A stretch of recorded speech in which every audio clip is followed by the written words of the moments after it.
Ada tambahan lagi Pak Kepala BSSN? Pak Kepala? Kemudian izin Ya.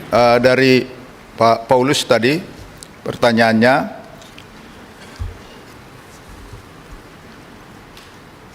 nah ini sebenarnya Pak, pertanyaan data yang diretas tidak bisa dipulihkan, apa yang harus kita lakukan, sejauh mana vendor Telkom punya data backup. Saya rasa ini nanti bisa dijawab sama, karena dari Telkom juga ada. Kemudian sejauh mana hubungan kerjasama antar pusat data Serpong Surabaya dan Batam, seperti yang kami sampaikan tadi, sebelum kejadian insiden ini, memang terhubung itu antara Batam, kemudian Serpong dan Surabaya. Yang disampaikan tadi any to any, ya, yang sudah disampaikan. Maka kemarin itu begitu ada kejadian, salah satu memang proses yang kita lakukan dalam menangani atau manajemen krisis ini adalah segera memutus itu, seperti yang kami sampaikan tadi, karena apa? Jangan sampai menular ke pusat data sementara yang ada di Serpong maupun di Batam. Kemudian apakah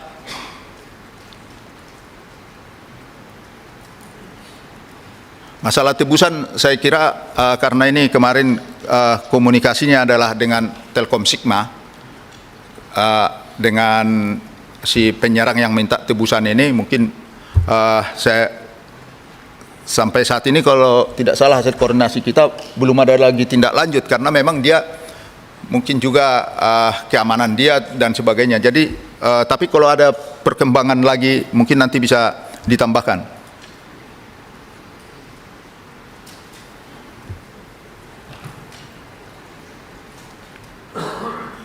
Kemudian apakah ada indikasi keterkaitan dengan pemberantasan judi online?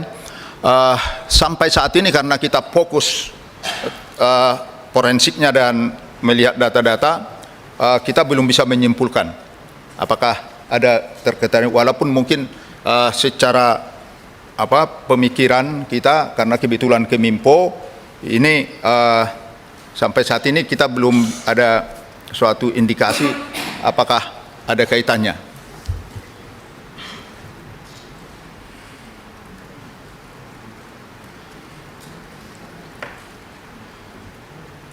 Kemudian dari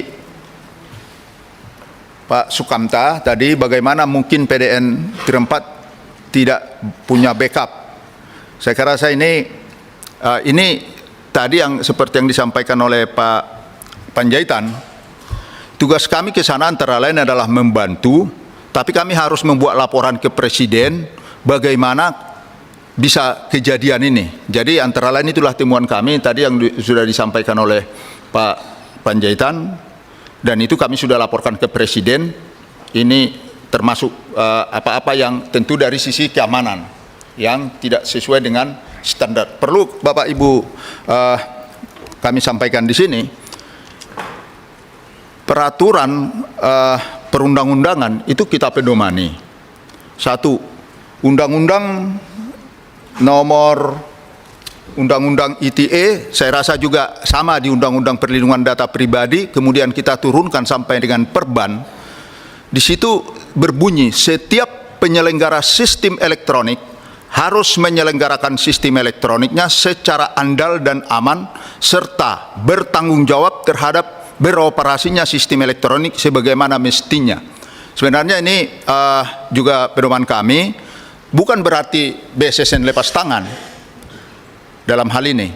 Dan kalau saya analogkan mungkin kejadian ini, misalnya ada seseorang mabuk naik motor tabrakan terus menyalahkan polisi, tidak mungkin. Jadi ada mirip-miripnya. Jadi kami akui hasil penelitian kami seperti yang disampaikan tadi, memang ada di tata kelolanya kekurangan, dan itu sudah kami koordinasikan dengan Pak Menteri untuk kedepannya tentunya akan diperbaiki. Jadi Pak, jadi sebentar saya luruskan Pak ya. Jadi kalau memang ada tata kelola yang tidak beres, ya, kalau menurut Undang-Undang Perlindungan Data ini, menurut Undang-Undang Perlindungan Data Pribadi, Bapak-bapak tidak boleh kolek data. ya, Syarat pengelola data, pengendali data adalah dia comply terhadap security minimum untuk mengamankannya. Jadi kalau tidak confident, nggak boleh. Pemerintah ambil data, meminta data itu tidak boleh. Itu mungkin, jadi saya luruskan. Jadi itu tadi Bapak bilang comply terhadap undang-undang, tidak Pak. Tidak ada compliance terhadap undang-undang yang perlindungan data pribadi. ITE mungkin, tapi perlindungan data pribadi tidak. Silakan dilanjut Pak. Ya. Jadi di PP 71 juga disebutkan seperti itu Bu. Memang PP 71 ini turunan dulu dari Undang-Undang ITE. Dan BSSN sudah membuat peraturan badan standar, karena memang itu adalah tugasnya BSSN membuat standar-standar keamanan yang harus dilakukan atau diterapkan oleh masing-masing penyelenggara sistem elektronik. Itu salah satu fungsi yang dilakukan oleh BSSN. Kemudian tentang masalah ini dari Pak Muklis, kaitannya dengan apakah belum pernah disampaikan kepada Rakor, kita merilis prediksi ini kepada semua lembaga. Prediksi akan adanya ancaman serangan siber di tahun 2024. Ini sudah kita rilis secara formal dan juga di websitenya BSSN. Ini secara umum karena kita juga membina CSIRT, Computer Security Incident Response Team yang disampaikan tadi, itu kita sampaikan ke mereka. Pimpinan, boleh nanya nggak? Pak, setelah rilis itu apa yang Bapak lakukan Pak untuk melakukan perlindungan dan antisipasi Pak? Di BSSN Ragunan ada namanya Pusat Operasi Keamanan Siber. Di situ kita memonitor traffic yang ada, walaupun sebenarnya kalau kita jujur dari katakanlah 30 tera yang ada, kita baru sekitar 5% bisa kita monitor. Tapi kami tidak tentu menjadi alasan itu, karena bagaimanapun sensor ini bisa kita prioritaskan kemana kegiatan yang paling utama. Jadi seperti misalnya sensor ini kita fokuskan untuk keamanan lingkaran yang katakan istana dan sebagainya. Jadi memang kondisinya seperti itu. Izin pimpinan, Pak Kepala BSSN, Bapak tadi mengatakan Bapak rilis ya kemungkinan ancaman dari ransomware itu. Terus apa respon dari kementerian terkait? Di sini Pak, kiri. Ah ini. Apa responnya? Apa Jadi, cuma senyum-senyum saja, atau bahkan dicuekin, atau bahkan malah nggak dianggap? Dan berapa kali Bapak sampaikan? Apa cuma sekali toh? Atau Bapak pernahkah misalnya langsung kalau dirilis kan berarti kan cuma sekedar info saja. Pernahkah Bapak langsung mendatangi kementerian terkait bahwa kerawanan tersebut? Dan apa respon mereka? Terima kasih. Jadi, sekalian Pak, siap. Bu Ketua. Pak Ketua, kan ini server itu ada yang juga bisa diakses dari remote. Nah, kalau pengalaman kami, kalau kita mau akses yang remote akses itu, baru mau masuk aja sudah ketahuan, Pak. Tapi kan kalau dari perbincangan yang kami baca, kami dengar dari media massa, media medsos, kan seolah-olah baru 2 hari baru ketahuan. Artinya masuknya ini normal nih, si hacker ini, Pak. Nah, kalau masuknya normal, berarti apakah memang security-nya ini tidak betul-betul tidak capable, Pak? Izin menyampaikan Pak, jadi memang ini akan terlihat dari hasil forensik. Bagaimana masuknya malware ini, ransomware ini, itu akan terlihat nanti dari hasil dari forensik Pak yang sedang dikerjakan sekarang. Pasti akan lewat IP atau bisa saja dari mana masuknya. Rata-rata memang biasanya itu ada celah ini dicari, ditemukan, baru masuk dari situ. Demikian kira-kira Pak. Ya, lanjut Pak, masih banyak tadi pertanyaan yang belum dijawab. Lanjut kepada pertanyaan yang sudah sebelumnya disampaikan. Dari Ibu Nurul, siapa yang meminta tebusan? Saya rasa nanti ini bisa Telkom menjawab karena komunikasinya dengan Telkom. Kemudian dari Pak Dave, mengapa tidak ada langkah cepat dalam penanggulangan ransomware? Negara lain bisa cepat menangani ransomware. Secara umum Pak Dave, yang kami lihat di sini benar, tapi mungkin mereka punya DRC, backup cadangnya tersedia, jadi cepat. Tapi kalau kita ini kan tidak ada backupnya, itu yang sebenarnya yang fatal yang juga kami lihat dari data center ini.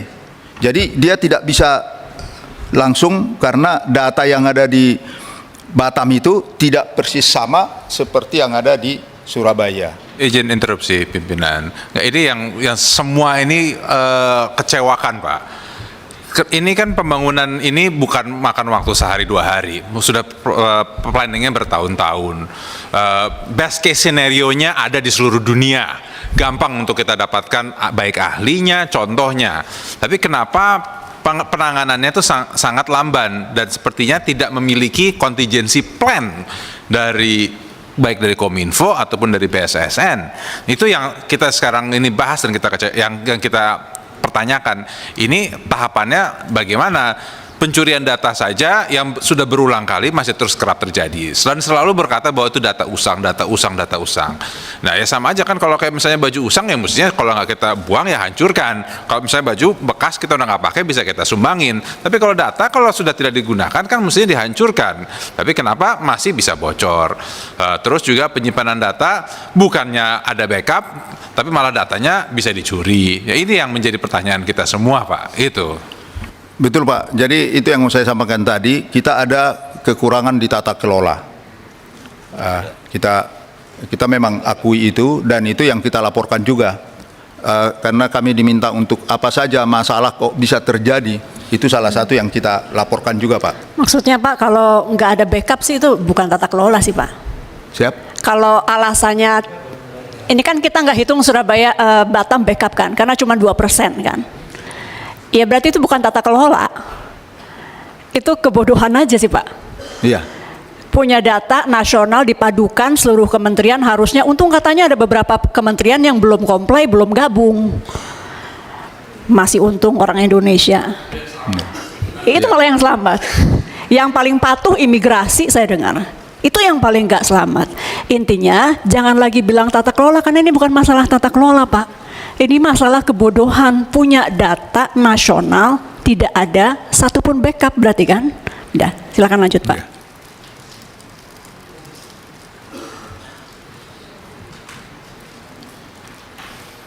Kemudian tadi pertanyaan apakah ada data bocor dari insiden peretasan?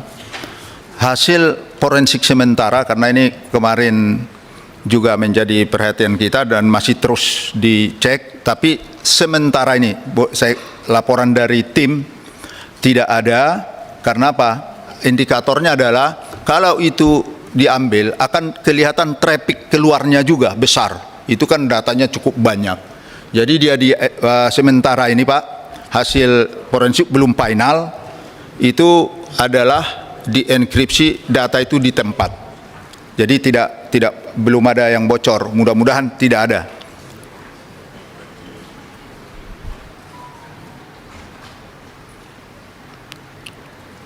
Kemudian kami laporkan ini tadi kaitannya dengan krisis center, kewenangan masalah krisis center atau di Ragunan kita sebenarnya ada krisis center. Makanya saya katakan tadi hari Minggu atau begitu ada kejadian kita sudah dapat informasi, terus kita rapat koordinasi dengan Keminfo maupun Telkomsel, Telkom, sehingga kita pada hari itu juga bisa berangkat ke Surabaya. Dan dari krisis center ini yang saya sampaikan tadi, langkah-langkah yang harus dilakukan antara lain pemutusan isolasi dan sebagainya kita punya. Kita kemarin saya sendiri mengendalikan dari Ragunan, dari pusat krisis center yang ada di BSSN. Bu Ketua, boleh pertanyaan Pak? Bapak ini membuat langkah-langkah setelah ada serangan. Seolah-olah Bapak nggak tahu sebelumnya dan seolah-olah nggak terlibat urusan PDS, PDNS, PDN ini. Apakah, pertanyaan saya, apakah BSSN sejak awal dilibatkan atau tidak dilibatkan di dalam urusan PDNS dan PDN ini, Pak?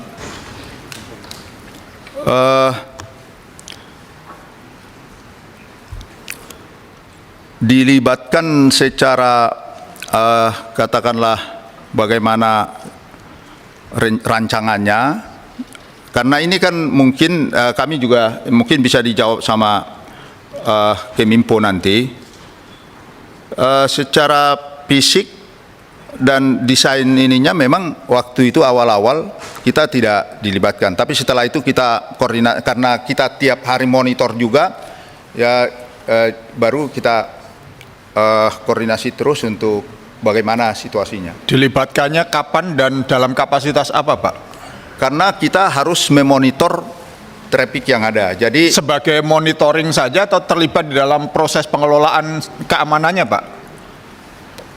Jadi kembali ke undang-undang tadi, peraturan tadi Pak, memang kita karena mereka penyelenggara itu tanggung jawab mereka, kita membuat standar untuk mereka ikuti dan kita melaksanakan monitoring dari Ragunan terhadap sistem yang ada di situ sejauh itu Pak. Jadi tugasnya BSSN hanya monitoring seperti patroli aja? Ya bisa seperti itu, tapi karena ini memang pusat data sementara ini